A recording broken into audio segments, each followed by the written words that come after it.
negara maju jadi lebih milih mempekerjakan buruh negara lain yang upahnya lebih murah. Dan ngerinya, ini udah kejadian di negara kayak Brazil dan Afrika Selatan. Dan saat kejadian, para buruh nggak ada yang ngasih kerja dan negara belum cukup kaya untuk berdiri sendiri.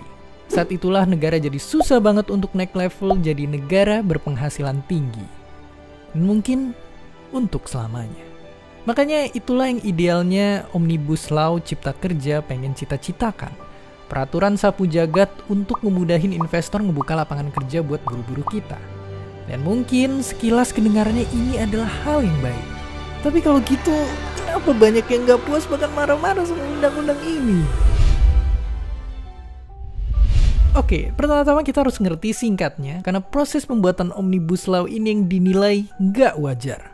Dari awal penyusunan UU ini kurang libatin pekerja dan buruh.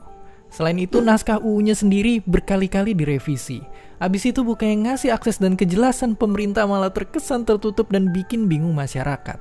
Itu baru beberapa isu aja. Masih banyak lagi yang dipersoalkan para ahli tentang penyusunan UU ini.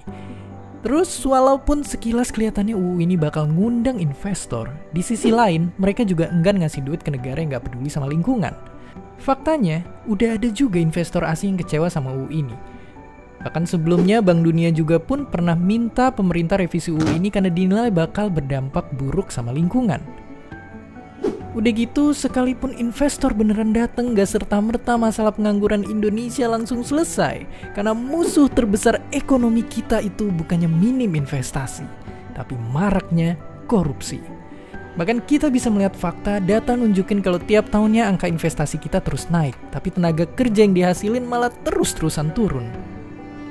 Itu penyebabnya karena aliran dana investor ini nguntungin mereka yang ada di atas dan merugikan yang di bawah.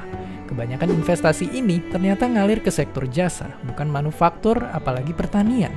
Sedangkan sektor jasa itu sangat manfaatin modal teknologi dan gak perlu mempekerjakan banyak orang. Meskipun bukan berarti investasi di sektor jasa itu sendiri jelek, tapi di sini orang-orang yang gak punya kesempatan untuk belajar skill-skill modern yang diperlukan bakalan habis disingkirkan teknologi. Jadi ya meskipun ribet banget mau gimana pun Indonesia gak bakal jadi negara maju kalau keterampilan kaum pekerjanya gak berkembang. Dan fakta sedihnya pendidikan Indonesia di tingkat dunia masih sangatlah rendah. Inilah rapor merah yang seharusnya jadi fokus negara.